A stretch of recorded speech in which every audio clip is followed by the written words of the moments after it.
بسم اللہ الرحمن الرحیم۔ شادی کرنے اور اہل و عیال نیک ہو جائیں اس کے لیے ایک آیت ہے قرآن کی نا، یعنی اگر کسی کی شادی نہیں ہو رہی ہے تو اس کے لیے اس آیت کو ربنا ہب لنا من ازواجنا و ذریاتنا قرۃ اعین وجعلنا للمتقین اماما، یہ آیت ہے سورہ فرقان کی لاسٹ میں،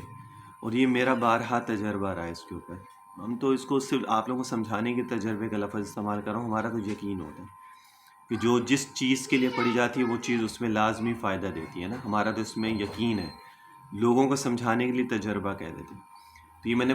کئی لوگوں کو بتایا الحمدللہ، لوگوں کے جن کے رشتے نہیں ہو رہے تھے، کئی سالوں سے نہیں ہو رہے تھے، اللہ تعالیٰ ان کے رشتے کرواتی ہے، ٹھیک ہے نا۔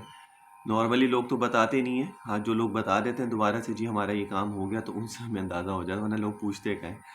نہ بتاتے ہیں نہ پوچھتے نہ کچھ اور ہے۔ چلے ہمارے مقصد بھی نہیں ہوتا ہے لوگ ہمیں آ کے بتائیں۔ خیر،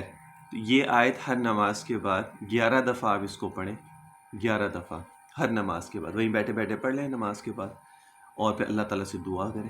تو انشاءاللہ تعالیٰ جس کا رشتہ نہیں ہو رہا وہ بھی ہو جائے گا، اور اہل و عیال جو ہوں گے، گھر والے جن کے رشتے ہو چکے ہیں، گھر میں شوہر ہے، بچے ہیں، سب ہیں، تو اس کے لیے بھی بہت مجرب ہے یہ کہ وہ آپ ان کے لیے بھی پڑھ سکتے ہیں کہ وہ نیک بن جائیں، اچھے ہو جائیں، سیدھے راستے پہ آ جائیں، اس کے لیے بھی پڑھا جاتا ہے۔ اور اس کو نماز میں درود شریف کے بعد بھی اس کو ایک دفعہ آیت کو پڑھ لیا کریں۔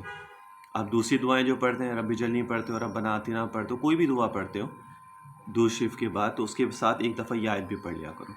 بہت مجربات میں سے ہے۔ اللہ تعالیٰ سب کے لیے آسانیاں فرمائے۔